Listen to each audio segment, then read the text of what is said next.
गौतम बुद्ध की दृष्टि में जीवन नष्ट करने वाली आदतें। साथियों, गौतम बुद्ध ने कहा है, मनुष्य अपना सबसे बड़ा शत्रु और सबसे बड़ा मित्र स्वयं होता है।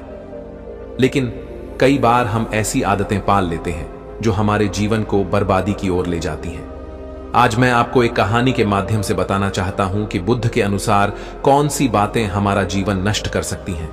दोस्तों, स्वागत है आपका ज्ञानी दा ज्ञानी में कहानी अर्जुन का बदलाव। एक समय की बात है, एक गांव में अर्जुन नाम का युवक रहता था। एक समय वह बहुत होनहार था, लेकिन आज उसकी जिंदगी अंधकार में डूबी थी। क्रोध, आलस्य, बुरी संगति और लालच ने उसे घेर लिया था। परिवार परेशान था, लेकिन अर्जुन किसी की बात नहीं सुनता था।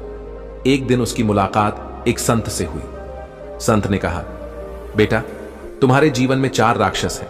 इन्हें हराकर ही तुम सफल हो सकते हो। ये 4 राक्षस वही हैं जिनसे गौतम बुद्ध ने हमें सावधान रहने को कहा है। अर्जुन ने जिज्ञासा से पूछा, कौन से 4 राक्षस? एक क्रोध, एंगर, विनाश का द्वार। बुद्ध कहते हैं, क्रोध में रहना ऐसा है जैसे किसी और को मारने के लिए खुद जहर पीना। क्रोध आपके रिश्तों को नष्ट करता है और आपके निर्णयों को धुंधला बना देता है। अर्जुन को याद आया कि उसने क्रोध में अपने दोस्त से रिश्ता तोड़ दिया था और आज वह अकेला था। उपाय: क्षमा और सहानुभूति को अपनाइए। जब भी गुस्सा आए, गहरी सांस लीजिए और उस समय कोई निर्णय मत लीजिए। 2 आलस्य, लेजीनेस, सफलता का दुश्मन। बुद्ध कहते हैं, जागते रहो, क्योंकि जो सोता है उसका भाग्य भी सो जाता है। अर्जुन को याद आया कि उसने कई अवसर सिर्फ कल करूंगा कहकर गंवा दिए थे। आलस्य हमारे समय और सपनों का सबसे बड़ा दुश्मन है। उपाय: छोटे छोटे लक्ष्य बनाइए और रोज एक कदम आगे बढ़िए।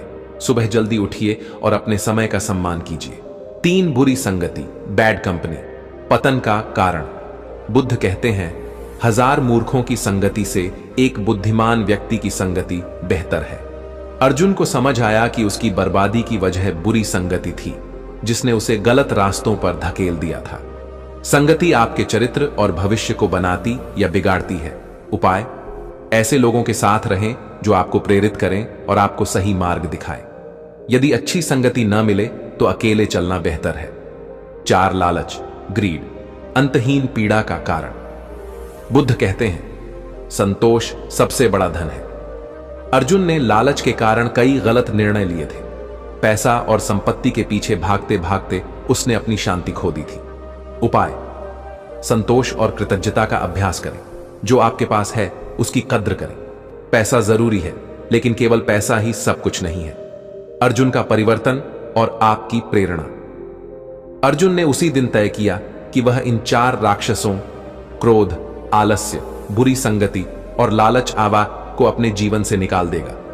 उसने मेहनत शुरू की, अच्छे लोगों का साथ चुना, धैर्य से काम लिया और छोटी छोटी चीजों में संतोष पाना सीखा।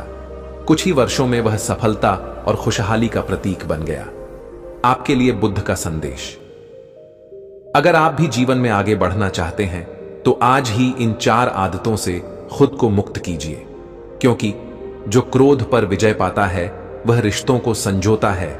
जो आलस्य को छोड़ता है वह सपनों को पाता है। जो बुरी संगति से बचता है वह सम्मान कमाता है। जो लालच त्यागता है वह सच्ची खुशी पाता है। अंत में याद रखें, आपका भविष्य आज लिए गए निर्णयों पर निर्भर करता है। तो आज ही तय करें, क्रोध को क्षमा से, आलस्य को कर्म से, बुरी संगति को सत्संग से और लालच को संतोष से बदलिए। यही बुद्ध का मार्ग है और यही सफलता का मार्ग है।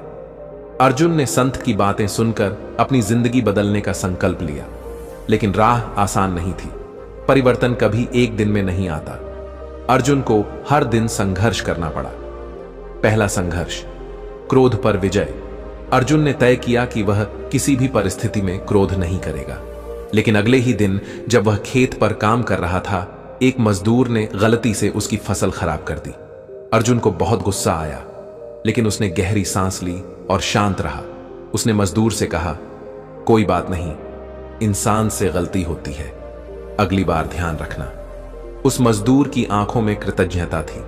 अर्जुन ने उस दिन महसूस किया कि क्षमा से संबंध मजबूत होते हैं। दूसरा संघर्ष, आलस्य को हराना। हर सुबह अर्जुन देर तक सोता था, लेकिन अब उसने निश्चय किया कि सूरज से पहले उठेगा। शुरुआत में मुश्किल हुई, लेकिन उसने खुद से कहा, आज नहीं उठूंगा तो कल का सपना कैसे पूरा होगा। धीरे धीरे उसका आलस्य खत्म हुआ और उसकी मेहनत से खेतों में फसल लहलहाने लगी। उसने सीखा कि मेहनत कभी व्यर्थ नहीं जाती। तीसरा संघर्ष, बुरी संगति से मुक्ति। अर्जुन के कुछ पुराने दोस्त उसे फिर से जुए और शराब में खींचने आए। उन्होंने कहा, अर्जुन, ज्यादा मेहनत क्यों करता है, चल थोड़ी मस्ती करते हैं। अर्जुन ने उनकी ओर देखा और कहा, मेरे पास समय है, लेकिन उसे बर्बाद नहीं कर सकता। मैं अपनी जिंदगी बनाना चाहता हूं। उन दोस्तों ने मजाक उड़ाया और चले गए, लेकिन अर्जुन ने महसूस किया कि गलत संगति छोड़ने के बाद ही सही अवसर आते हैं। चौथा संघर्ष, लालच को त्यागना। फसल अच्छी हुई तो अर्जुन को बड़ा मुनाफा हुआ। कई व्यापारियों ने उसे धोखे से ज्यादा लाभ का लालच दिया, लेकिन अर्जुन ने कहा, मुझे ईमानदारी से कमाया हुआ थोड़ा धन मंजूर है, लेकिन बेईमानी से कमाया हुआ ढेर सारा धन नहीं। उसकी ईमानदारी की चर्चा दूर दूर तक फैली और लोग उस पर भरोसा करने लगे। अर्जुन ने सीखा कि संतोष सबसे बड़ा धन है। अर्जुन का नया जीवन। कुछ वर्षों बाद अर्जुन सिर्फ एक सफल किसान ही नहीं, बल्कि गांव के लोगों का मार्गदर्शक बन गया। लोग उसकी बातें सुनने आते और प्रेरित होते। एक दिन वही संत फिर उसके गांव आए। अर्जुन ने झुककर उनका अभिवादन किया और कहा, गुरुदेव, आपके शब्दों ने मेरी दुनिया बदल दी। मैंने 4 राक्षसों, क्रोध, आलस्य, बुरी संगति और लालच को हराया और आज मैं सच्चे अर्थों में सुखी हूं। संत मुस्कुराए और बोले, बेटा, तुमने केवल इन राक्षसों को नहीं हराया, तुमने स्वयं को पाया है। यही बुद्ध का मार्ग है, स्वयं को जानना, स्वयं पर विजय पाना। आपके लिए प्रेरणा। दोस्तों, अर्जुन कोई काल्पनिक चरित्र नहीं है। अर्जुन हम सबके भीतर है। फर्क सिर्फ इतना है कि क्या हम उन 4 राक्षसों से लड़ने को तैयार हैं या नहीं। आज से संकल्प लें, जब क्रोध आए रुकें और सोचें, जब आलस्य आए बस पहला कदम उठाएं, जब बुरी संगति आए दूर हो जाए, जब लालच आए संतोष को अपनाएं, क्योंकि जीवन की सबसे बड़ी जीत स्वयं पर विजय पाना है। धन्यवाद। बुद्ध और क्रोध की अग्नि। बहुत समय पहले की बात है। कपिलवस्तु राज्य के पास एक घना वन था। उसी वन के किनारे एक शांत और पवित्र स्थान पर गौतम बुद्ध अपने शिष्यों के साथ ठहरे हुए थे। उनकी ख्याति दूर दूर तक फैल चुकी थी। लोग उनकी वाणी में अद्भुत शांति पाते थे और जीवन का मार्ग खोजते थे। विलासपुर गांव की हलचल। उसी वन के पास एक गांव था, विलासपुर। वहां के लोग खेती और पशुपालन से अपना जीवन यापन करते थे। गांव के लोग सरल और दयालु थे, लेकिन गांव में एक व्यक्ति था जो स्वभाव से बिल्कुल विपरीत था। उसका नाम था अंगद। अंगद का स्वभाव अत्यंत क्रोधी और अहंकारी था। वह छोटी छोटी बातों पर गुस्सा हो जाता और लोगों से झगड़ता रहता। गांव वाले उससे डरते थे, क्योंकि उसने कई बार गुस्से में आकर दूसरों को नुकसान पहुंचाया था। यदि किसी ने उसे कुछ कह दिया तो वह तुरंत हिंसा पर उतर आता। अंगद की समस्या। अंगद को लगता था कि दुनिया उसके विरुद्ध है। उसे यह बात समझ नहीं आती थी कि लोग गौतम बुद्ध की इतनी प्रशंसा क्यों करते हैं। उसे लगता था कि बुद्ध बस लोगों को भ्रमित कर रहे हैं और उन्हें कायर बना रहे हैं। एक दिन गांव के कुछ लोग गौतम बुद्ध के प्रवचन को सुनने गए। जब वे लौटे तो उनके चेहरे पर शांति और संतोष था। उन्होंने अंगद से कहा, तुम भी बुद्ध की वाणी सुनो, तुम्हारा जीवन बदल जाएगा। अंगद को यह सुनकर क्रोध आ गया। उसने हंसते हुए कहा, मैं किसी सन्यासी की बातें सुनने नहीं जाऊंगा। ये लोग केवल खोखली बातें करते हैं और कमजोर लोगों को बहकाते हैं। लेकिन मन के किसी कोने में वह थोड़ा सा बेचैन हो गया। उसने सोचा, क्या वाकई बुद्ध में इतनी शक्ति है कि लोग उनकी कुछ बातों से ही बदल जाते हैं? बुद्ध से मिलने का निश्चय। अगली सुबह जब सूरज उग रहा था, अंगद ने ठान लिया कि वह गौतम बुद्ध के पास जाएगा। लेकिन उसका इरादा सीखने का नहीं था। वह उन्हें अपमानित करने और उनकी परीक्षा लेने के लिए जा रहा था। वह गुस्से में बुद्ध के आश्रम की ओर बढ़ा। उसके मन में संदेह और आक्रोश था। जैसे ही वह बुद्ध के पास पहुंचा, उसने देखा कि बुद्ध शांत मुद्रा में बैठे थे। और उनके चारों ओर उनके शिष्य ध्यान में लीन थे। अंगद ने जोर से हंसते हुए कहा, तो तुम ही हो गौतम बुद्ध, जिनकी इतनी प्रशंसा की जाती है। लोग कहते हैं कि तुम्हारी बातें सुनकर गुस्सा खत्म हो जाता है, लेकिन मुझे तो नहीं लगता कि ऐसा कुछ होता है। बुद्ध ने धीरे से अपनी आंखें खोली और मुस्कुराते हुए बोले, बैठो पुत्र, तुम बहुत थके हुए लगते हो। अंगद चौंक गया। उसे उम्मीद थी कि बुद्ध उससे बहस करेंगे, लेकिन बुद्ध तो उसे स्नेह से देख रहे थे। यह देखकर उसका क्रोध और बढ़ गया। अंगद की परीक्षा। अंगद ने बुद्ध को अपशब्द कहना शुरू किया। उसने उन पर कटाक्ष किए, उनका मजाक उड़ाया और यहां तक कि उन्हें ठग तक कह दिया। लेकिन बुद्ध के चेहरे पर कोई बदलाव नहीं आया। वे बस शांति से उसकी बातें सुनते रहे। थोड़ी देर बाद जब अंगद का गुस्सा थोड़ा शांत हुआ तो बुद्ध ने उससे पूछा, पुत्र, यदि कोई तुम्हें एक उपहार दे और तुम उसे स्वीकार न करो तो वह उपहार किसके पास रहेगा? अंगद ने झुंझलाकर कहा, यह तो स्पष्ट है, जो व्यक्ति उपहार देता है उसी के पास रहेगा। बुद्ध मुस्कुराए और बोले, ठीक वैसे ही आज तुम मुझे क्रोध और अपशब्दों का उपहार देने आए हो, लेकिन मैं उसे स्वीकार नहीं करता। यह तुम्हारे पास ही रहेगा। अंगद यह सुनकर अवाक रह गया। उसने सोचा कि यह कैसा व्यक्ति है जिसे गुस्सा ही नहीं आता। अंगद के भीतर संघर्ष। अंगद रात भर सो नहीं सका। बुद्ध की बातें उसके मन में घूम रही थीं। उसने महसूस किया कि उसका क्रोध केवल उसे ही नुकसान पहुंचा रहा है। अगली सुबह वह फिर से बुद्ध के पास गया, लेकिन इस बार उसकी आंखों में अहंकार के बजाय जिज्ञासा थी। अगली सुबह अंगद फिर से बुद्ध के पास पहुंचा, लेकिन इस बार उसकी चाल में पहले जैसी अकड़ नहीं थी। उसकी आंखों में जिज्ञासा थी। उसने बुद्ध के सामने बैठते हुए कहा, कल आपकी बातों ने मुझे विचलित कर दिया। मैंने आपसे दुर्व्यवहार किया, लेकिन आपने क्रोध नहीं किया। ऐसा कैसे संभव है? बुद्ध ने मुस्कुराकर कहा, जब किसी के पास आग हो और वह तुम्हें दे, लेकिन तुम उसे न लो, तो वह आग किसे जलाएगी? अंगद ने सिर झुकाकर कहा, उसी को जिसने आग थामी है। बुद्ध बोले, ठीक वैसे ही क्रोध भी एक अग्नि है। जब तुम इसे अपने भीतर रखते हो तो यह तुम्हें ही जलाती है, दूसरों को नहीं।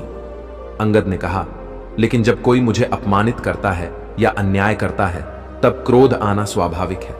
क्या मैं गलत हूं?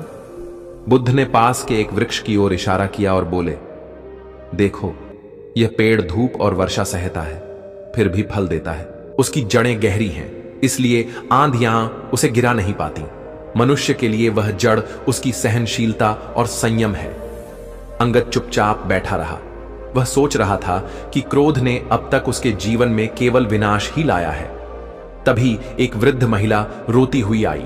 उसने बुद्ध से कहा, प्रभु, मेरे खेतों को किसी ने जला दिया, मेरा सब कुछ नष्ट हो गया है। अंगद ने उसे देखते ही पहचान लिया। वह महिला उसी किसान की मां थी जिससे अंगद ने झगड़े के बाद बदला लेने के लिए खेत जलाए थे। उसका चेहरा सफेद पड़ गया। बुद्ध ने वृद्धा से कहा, मां, जिसने तुम्हें हानि पहुंचाई वह स्वयं दुख की अग्नि में जल रहा है, लेकिन क्षमा का जल इस अग्नि को शांत कर सकता है। अंगद कांपते हुए महिला के पैरों में गिर पड़ा और कहा, मां, मैंने ही तुम्हारे खेत जलाए थे। मेरा क्रोध मुझे अंधा कर चुका था, मुझे क्षमा कर दो। वृद्धा की आंखों में आंसू थे। उसने अंगद के सिर पर हाथ रखा और कहा, बेटा, मैं तुम्हें क्षमा करती हूं। मुझे तुम्हारे हृदय का परिवर्तन देखकर सच्ची शांति मिली है। बुद्ध बोले, क्षमा और करुणा क्रोध की अग्नि को बुझाने का सबसे शक्तिशाली साधन है। अंगद ने वहीं बुद्ध के चरणों में सिर झुकाकर कहा, प्रभु, आज आपने मुझे सच्चा ज्ञान दिया। अब से मेरा जीवन क्रोध नहीं, करुणा और क्षमा के मार्ग पर चलेगा। अंगद के जीवन में उस दिन से एक नया अध्याय शुरू हुआ। उसने गांव लौटकर सभी से क्षमा मांगी और अपने बुरे कर्मों को सुधारने में जुट गया। धीरे धीरे लोग उसका सम्मान करने लगे और वह एक दिन स्वयं दूसरों के लिए प्रेरणा बन गया। शिक्षा।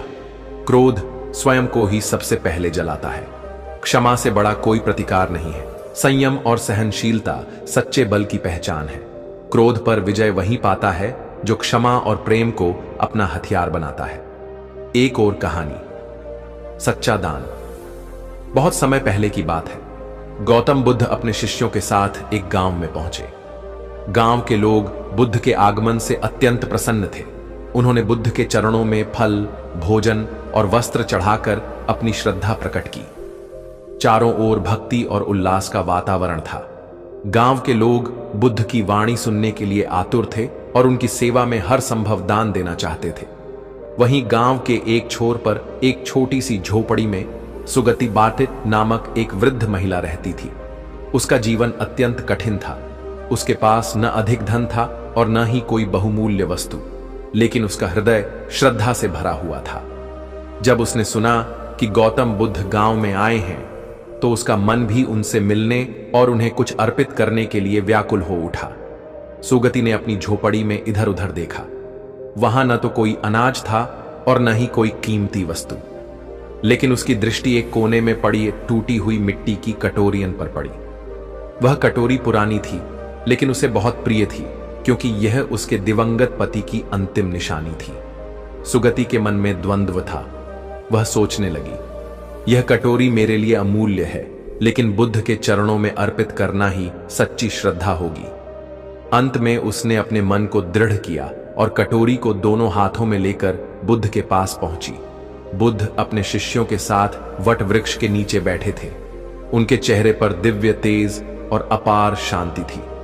सुगति ने कांपते हुए हाथों से कटोरी उनकी ओर बढ़ाई और बोली, प्रभु, मेरे पास देने के लिए कुछ नहीं है, बस यह पुरानी और टूटी कटोरी है। यदि आप इसे स्वीकार कर लें तो मेरा जीवन धन्य हो जाएगा। गौतम बुद्ध ने मुस्कुराते हुए उस कटोरी को अत्यंत सम्मान के साथ अपने हाथों में लिया। उनकी आंखों में करुणा और स्नेह झलक रहा था। उन्होंने कहा, मां, यह सबसे मूल्यवान दान है जो मुझे आज प्राप्त हुआ है। सुगति के आंखों में आंसू थे। वह सोच रही थी कि उसकी टूटी कटोरी कैसे सबसे मूल्यवान हो सकती है, जब चारों ओर सोना, चांदी और रत्नों की वर्षा हो रही थी। यह देखकर शिष्य आश्चर्यचकित रह गए। आनंद ने आगे बढ़कर पूछा, प्रभु, इतने सारे लोगों ने बहुमूल्य वस्तुएं और धन अर्पित किया है, फिर यह टूटी हुई कटोरी सबसे मूल्यवान कैसे हुई? बुद्ध ने अपनी शांत वाणी में कहा, आनंद, यह कटोरी धन से नहीं, हृदय से दी गई है। बड़े दान में नहीं, बल्कि त्याग में सच्ची श्रद्धा होती है। जिनके पास बहुत कुछ है उनके लिए देना आसान है, लेकिन जिसने अपना सर्वस्व दिया हो उसका दान अनमोल होता है। सुगति के मन से सारा संकोच दूर हो गया। उसने महसूस किया कि सच्ची भक्ति सोने चांदी में नहीं, बल्कि त्याग और प्रेम में होती है। गांव के लोग भी यह देखकर भाव विह्वल हो गए और उन्हें समझ आया कि दान केवल वस्तु का नहीं, हृदय का होता है। बुद्ध ने कटोरी को अपने पास संभाल कर रखा और कहा, यह कटोरी हमेशा मुझे सिखाएगी कि सच्चा दान वही है जो हृदय से दिया जाए। सुगति की आंखों में संतोष और श्रद्धा का दीपक जल रहा था, लेकिन उसकी परीक्षा अभी पूरी नहीं हुई थी। नियति ने उसके जीवन में एक और मोड़ लाने की तैयारी कर ली थी। क्या सुगति का यह त्याग उसकी परीक्षा का अंत था या एक नई शुरुआत? बुद्ध की वाणी सुनकर गांव में क्या परिवर्तन आया? क्या सुगति को जीवन में कोई अप्रत्याशित आशीर्वाद प्राप्त हुआ? सुगति ने अपनी टूटी कटोरी देकर जो श्रद्धा और त्याग का परिचय दिया था, वह पूरे गांव में चर्चा का विषय बन गया। लोग सोचने लगे कि कैसे एक गरीब महिला ने अपनी प्रिय वस्तु देकर सच्चे दान का अर्थ सिखाया, लेकिन सुगति की परीक्षा अभी समाप्त नहीं हुई थी। गांव में विपत्ति और बुद्ध का उपदेश। अगले दिन अचानक गांव में अकाल की आशंका फैल गई। वर्षा समय पर नहीं हुई थी और खेत सूखने लगे थे। लोग भयभीत थे कि अनाज की कमी से भूखमरी फैल जाएगी। गांव के मुखिया ने बुद्ध से प्रार्थना की, प्रभु, हमें कोई उपाय बताइए जिससे हम इस संकट से उबर सकें। बुद्ध ने शांत स्वर में कहा, संकट के समय में सबसे बड़ी शक्ति है सहयोग और दान। यदि हर व्यक्ति अपने पास का थोड़ा थोड़ा अंश बांटे तो कोई भूखा नहीं रहेगा। सुगति का फिर से त्याग। सुगति के पास देने के लिए कुछ भी नहीं था। उसका अपना अन्न समाप्त होने के कगार पर था, लेकिन फिर भी उसने अपनी झोपड़ी में रखी हुई अंतिम मुट्ठी भर चावल एक पोटली में बांधी और गांव के भंडार में अर्पित कर दी। वह बोली, यह मेरा सर्वस्व है, लेकिन यदि इससे किसी भूखे का पेट भर सकता है तो मेरा जीवन सफल होगा। बुद्ध ने दूर से यह सब देखा और आनंद से कहा, सुगति ने आज फिर सबसे बड़ा दान दिया है। जिसने अपनी भूख को त्याग कर दूसरों के लिए सोचा, वह सच्चा दानी है। गांव में परिवर्तन। सुगति के इस त्याग ने पूरे गांव को प्रेरित किया। जो लोग अपना अनाज बचाकर रख रहे थे, उन्होंने भी अपने भंडार खोल दिए। कुछ ही दिनों में गांव के पास इतना अन्न इकट्ठा हो गया कि कोई भी भूखा नहीं रहा। सुगति की परीक्षा और बुद्ध का आशीर्वाद। लेकिन विपत्ति ने अभी अपना अंतिम रूप नहीं दिखाया था। एक रात तेज आंधी और बारिश से सुगति की झोपड़ी पूरी तरह नष्ट हो गई। उसके पास अब न कोई आश्रय था और न ही कोई संपत्ति। सुगति ने निराश होकर बुद्ध के चरणों में बैठकर कहा, प्रभु, मैंने सब कुछ खो दिया, अब मेरे पास कुछ भी नहीं बचा। बुद्ध ने स्नेह से कहा, सुगति, तुमने वास्तव में कुछ खोया नहीं है। तुमने जो दिया है वह तुम्हारी आत्मा में संचित है। संकट के बादल अधिक देर तक नहीं टिकते। तुम्हारी निस्वार्थता का फल अवश्य मिलेगा। गांव वालों की कृतज्ञता। सुगति की सेवा और त्याग से प्रभावित होकर गांव वालों ने मिलकर उसके लिए एक नई झोपड़ी बनाई। लोग उसे मां कहकर पुकारने लगे और हर कोई उसकी सहायता के लिए तत्पर रहता। बुद्ध का अंतिम उपदेश। गांव छोड़ने से पहले बुद्ध ने कहा, सुगति ने हमें सिखाया कि सच्चा दान धन से नहीं, हृदय से होता है। जिसने त्याग किया और दूसरों के लिए जिया, वही सच्चे अर्थों में अमर होता है। शिक्षा। सच्चा दान वह है जो स्वार्थ रहित हो। विपत्ति के समय सहयोग सबसे बड़ा धर्म है। जिसने दूसरों के लिए जिया, वह युगों तक स्मरणीय रहता है। एक और कहानी। सत्य की शक्ति। बहुत समय पहले की बात है। गौतम बुद्ध अपने शिष्यों के साथ भ्रमण करते हुए एक नगर पहुंचे। नगर के बाहर एक सुंदर नदी बह रही थी और नदी के किनारे एक विशाल वटवृक्ष था। बुद्ध ने वहीं विश्राम करने का निश्चय किया। जैसे ही उनके आने की खबर नगर में फैली, लोग बड़ी संख्या में उनके दर्शन और उपदेश सुनने के लिए आने लगे। दंडक का अभिमान। उस नगर में दंडकमन नामक एक धनी और प्रभावशाली व्यक्ति रहता था। वह अपनी संपत्ति और शक्ति के कारण अत्यंत घमंडी हो चुका था। दंडक को अपनी बुद्धि और वाक्पटुता पर बहुत गर्व था। जब उसने सुना कि बुद्ध आए हैं और लोग उनकी प्रशंसा कर रहे हैं, तो उसका अहंकार जाग उठा। उसने सोचा, मैं देखता हूं कि यह तथागत कितना ज्ञानी है। यदि मैं इन्हें वाद विवाद में हरा दूं, तो लोग मेरी बुद्धि के आगे इनका नाम भी भूल जाएंगे। दंडक और बुद्ध का संवाद। अगली सुबह दंडक बुद्ध के पास पहुंचा। उसने बुद्ध को प्रणाम किए बिना सीधे कहा, हे तथागत, सुना है आप जीवन और सत्य का ज्ञान देते हैं। क्या आप मुझे बता सकते हैं कि सत्य क्या है? बुद्ध ने शांत स्वर में कहा, सत्य वह है जो काल, परिस्थितियों और भयों से परे हो। सत्य वही है जो मनुष्य के हृदय को शांति दे और दूसरों का कल्याण करे। दंडक ने व्यंग्य से कहा, यदि सत्य इतना सरल होता तो संसार में झूठ, छल और पाप क्यों होते? बुद्ध मुस्कुराए और बोले, क्योंकि लोग सत्य को कठिन समझते हैं और झूठ को सरल। लेकिन सत्य सरल है और झूठ जटिल। जो सत्य पर चलता है वह अंत में विजय प्राप्त करता है। दंडक की चुनौती। दंडक ने कहा, मैं आपके सत्य की परीक्षा लेना चाहता हूं। यदि आप सच्चे हैं तो मेरे 3 प्रश्नों का उत्तर दीजिए। बुद्ध ने कहा, पूछो। दंडक बोला, 1. संसार में सबसे शक्तिशाली क्या है? 2. सबसे बड़ा धन क्या है? 3. सबसे कठिन कार्य क्या है? बुद्ध के उत्तरमावस बुद्ध ने उत्तर दिया, 1. सबसे शक्तिशाली है सत्य। सत्य के सामने समय, राजा और मृत्यु भी झुकते हैं। 2. सबसे बड़ा धन है संतोष। धनवान वह नहीं जिसके पास अधिक है, बल्कि वह है जो अपने पास जो है उसमें संतुष्ट है। 3. सबसे कठिन कार्य है अपने क्रोध और अहंकार पर विजय प्राप्त करना। दंडक इन उत्तरों से निरुत्तर हो गया, लेकिन उसका अहंकार अभी भी टूटा नहीं था। उसने कहा, शब्दों से नहीं तथागत, मैं कर्मों से देखना चाहता हूं कि आपके सत्य में कितनी शक्ति है। सत्य की परीक्षा। दंडक ने एक चाल चली। उसने अपने सेवकों को आदेश दिया कि वे गांव के एक निर्दोष व्यक्ति सुदेव ओन को चोरी के झूठे आरोप में पकड़कर लाए। सुदेव को लाकर बुद्ध के सामने खड़ा कर दिया गया। दंडक बोला, प्रभु, यह व्यक्ति चोर है। आप क्या कहते हैं? क्या इसे दंड मिलना चाहिए? बुद्ध ने सुदेव की ओर देखा। उसकी आंखों में भय और असहायता थी, लेकिन उसके चेहरे पर सत्य की चमक थी। बुद्ध ने दंडक से कहा, सत्य छिप नहीं सकता। यदि यह निर्दोष है तो सत्य स्वयं इसकी रक्षा करेगा। दंडक ने हंसते हुए कहा, यदि यह चोर नहीं है तो इसका प्रमाण कौन देगा? सुदेव ने कांपते हुए कहा, मैंने कोई चोरी नहीं की, मैं सत्य कह रहा हूं। सत्य की शक्ति का चमत्कार। उसी समय दंडक के एक सेवक ने घबराते हुए प्रवेश किया और बोला, स्वामी, सच्चाई यह है कि हमने इस व्यक्ति पर झूठा आरोप लगाया है। हमने चोरी स्वयं की थी और इसे फंसाया था। यह सुनते ही दंडक के चेहरे का रंग उड़ गया। पूरा जनसमूह स्तब्ध था। दंडक का सिर झुक गया।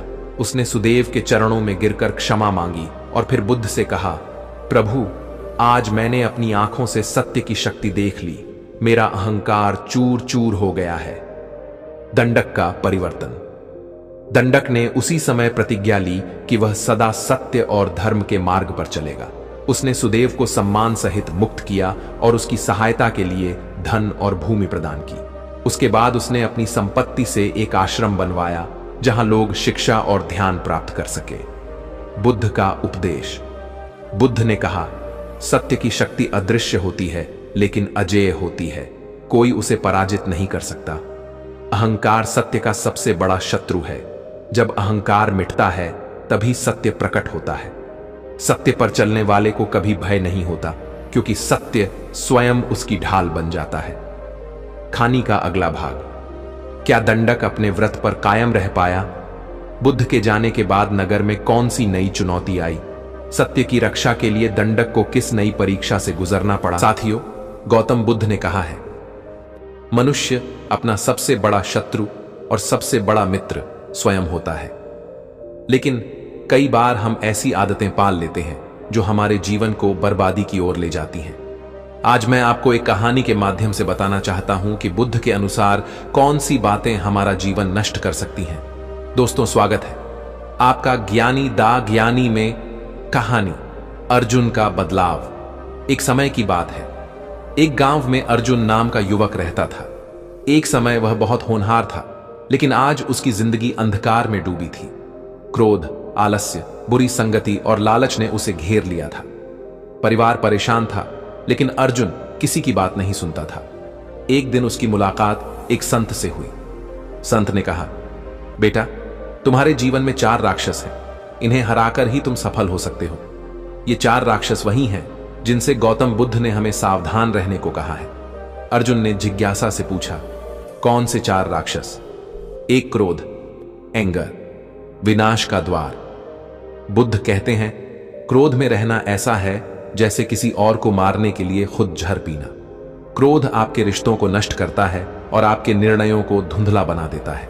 अर्जुन को याद आया कि उसने क्रोध में अपने दोस्त से रिश्ता तोड़ दिया था और आज वह अकेला था। उपाय: क्षमा और सहानुभूति को अपनाइए। जब भी गुस्सा आए, गहरी सांस लीजिए और उस समय कोई निर्णय मत लीजिए। 2 आलस्य, लेजीनेस, सफलता का दुश्मन। बुद्ध कहते हैं, जागते रहो, क्योंकि जो सोता है उसका भाग्य भी सो जाता है। अर्जुन को याद आया कि उसने कई अवसर सिर्फ कल करूंगा कहकर गंवा दिए थे। आलस्य हमारे समय और सपनों का सबसे बड़ा दुश्मन है। उपाय: छोटे छोटे लक्ष्य बनाइए और रोज एक कदम आगे बढ़िए। सुबह जल्दी उठिए और अपने समय का सम्मान कीजिए। 3 बुरी संगति, बैड कंपनी, पतन का कारण। बुद्ध कहते हैं, 1000 मूर्खों की संगति से एक बुद्धिमान व्यक्ति की संगति बेहतर है। अर्जुन को समझ आया कि उसकी बर्बादी की वजह बुरी संगति थी, जिसने उसे गलत रास्तों पर धकेल दिया था। संगति आपके चरित्र और भविष्य को बनाती या बिगाड़ती है। उपाय: ऐसे लोगों के साथ रहें जो आपको प्रेरित करें और आपको सही मार्ग दिखाएं। यदि अच्छी संगति न मिले तो अकेले चलना बेहतर है। 4 लालच, ग्रीड, अंतहीन पीड़ा का कारण। बुद्ध कहते हैं, संतोष सबसे बड़ा धन है। अर्जुन ने लालच के कारण कई गलत निर्णय लिए थे। पैसा और संपत्ति के पीछे भागते भागते उसने अपनी शांति खो दी थी। उपाय: संतोष और कृतज्ञता का अभ्यास करें। जो आपके पास है उसकी कद्र करें। पैसा जरूरी है, लेकिन केवल पैसा ही सब कुछ नहीं है। अर्जुन का परिवर्तन और आपकी प्रेरणा। अर्जुन ने उसी दिन तय किया कि वह इन 4 राक्षसों क्रोध, आलस्य, बुरी संगति और लालच आवा को अपने जीवन से निकाल देगा। उसने मेहनत शुरू की, अच्छे लोगों का साथ चुना, धैर्य से काम लिया और छोटी छोटी चीजों में संतोष पाना सीखा। कुछ ही वर्षों में वह सफलता और खुशहाली का प्रतीक बन गया। आपके लिए बुद्ध का संदेश। अगर आप भी जीवन में आगे बढ़ना चाहते हैं तो आज ही इन 4 आदतों से खुद को मुक्त कीजिए, क्योंकि जो क्रोध पर विजय पाता है वह रिश्तों को संजोता है, जो आलस्य को छोड़ता है वह सपनों को पाता है, जो बुरी संगति से बचता है वह सम्मान कमाता है, जो लालच त्यागता है वह सच्ची खुशी पाता है। अंत में याद रखें, आपका भविष्य आज लिए गए निर्णयों पर निर्भर करता है। तो आज ही तय करें, क्रोध को क्षमा से, आलस्य को कर्म से, बुरी संगति को सत्संग से और लालच को संतोष से बदलिए। यही बुद्ध का मार्ग है और यही सफलता का मार्ग है। अर्जुन ने संत की बातें सुनकर अपनी जिंदगी बदलने का संकल्प लिया, लेकिन राह आसान नहीं थी। परिवर्तन कभी एक दिन में नहीं आता। अर्जुन को हर दिन संघर्ष करना पड़ा। पहला संघर्ष, क्रोध पर विजय। अर्जुन ने तय किया कि वह किसी भी परिस्थिति में क्रोध नहीं करेगा। लेकिन अगले ही दिन जब वह खेत पर काम कर रहा था, एक मजदूर ने गलती से उसकी फसल खराब कर दी। अर्जुन को बहुत गुस्सा आया, लेकिन उसने गहरी सांस ली और शांत रहा। उसने मजदूर से कहा, कोई बात नहीं, इंसान से गलती होती है, अगली बार ध्यान रखना। उस मजदूर की आंखों में कृतज्ञता थी। अर्जुन ने उस दिन महसूस किया कि क्षमा से संबंध मजबूत होते हैं। दूसरा संघर्ष, आलस्य को हराना।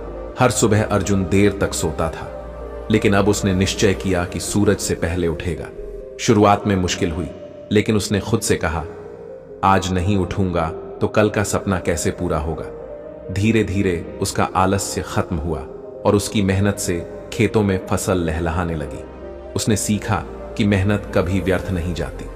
तीसरा संघर्ष, बुरी संगति से मुक्ति। अर्जुन के कुछ पुराने दोस्त उसे फिर से जुए और शराब में खींचने आए।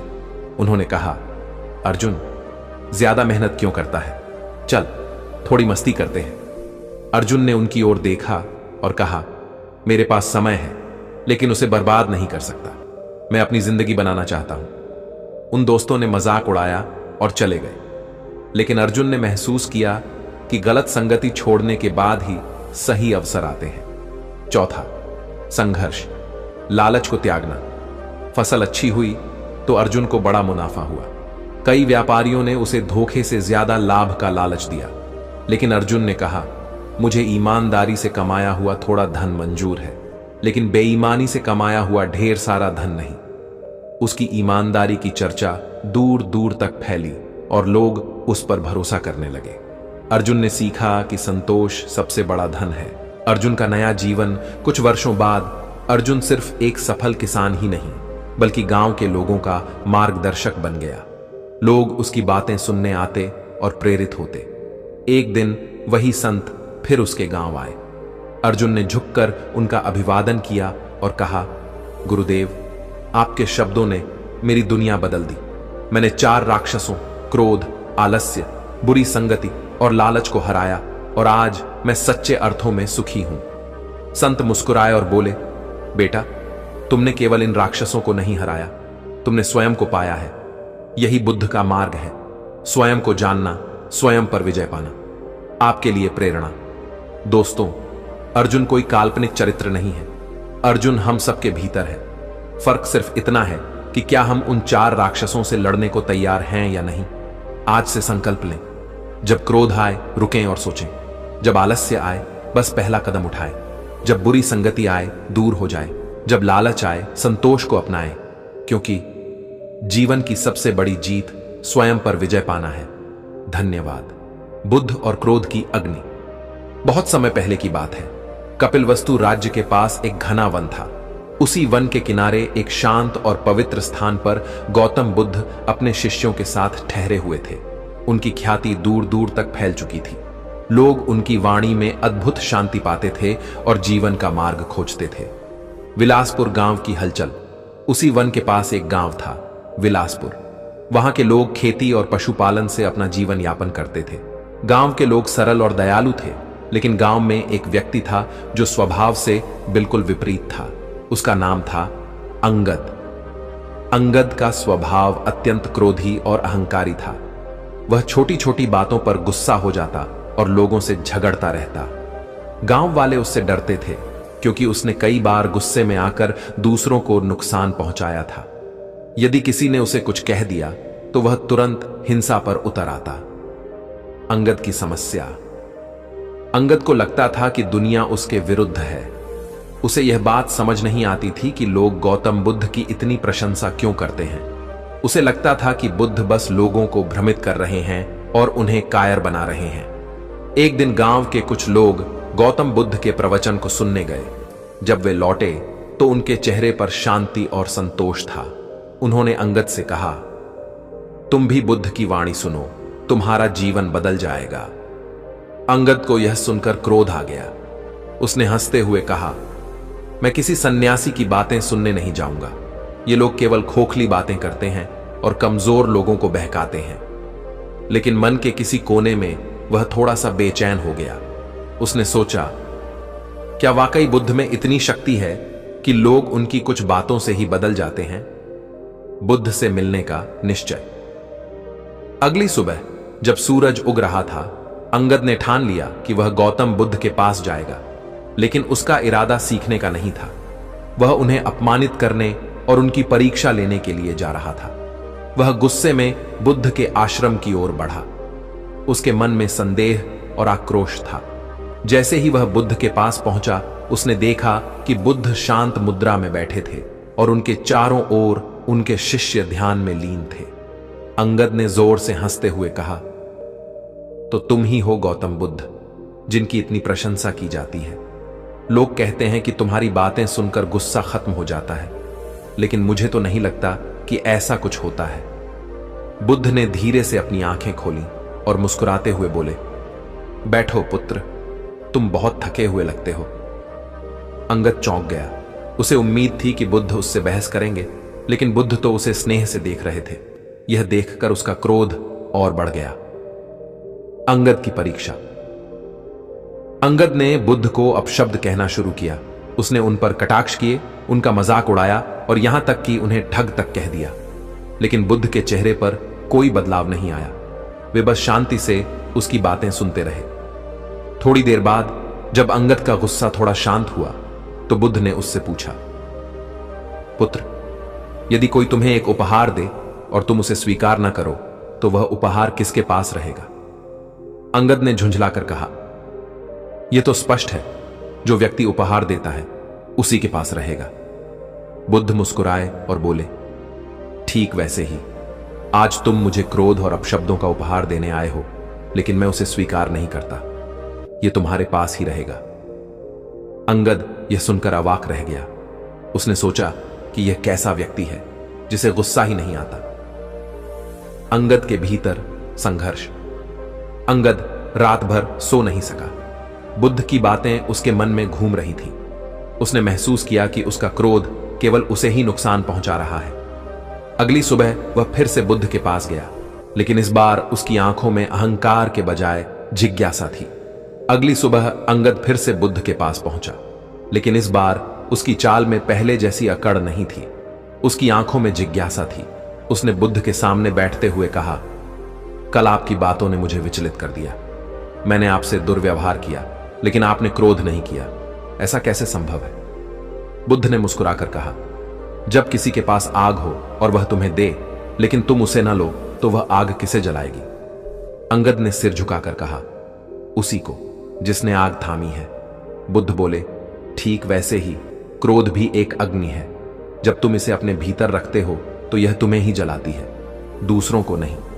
अंगद ने कहा, लेकिन जब कोई मुझे अपमानित करता है या अन्याय करता है, तब क्रोध आना स्वाभाविक है। क्या मैं गलत हूं? बुद्ध ने पास के एक वृक्ष की ओर इशारा किया और बोले, देखो, यह पेड़ धूप और वर्षा सहता है, फिर भी फल देता है।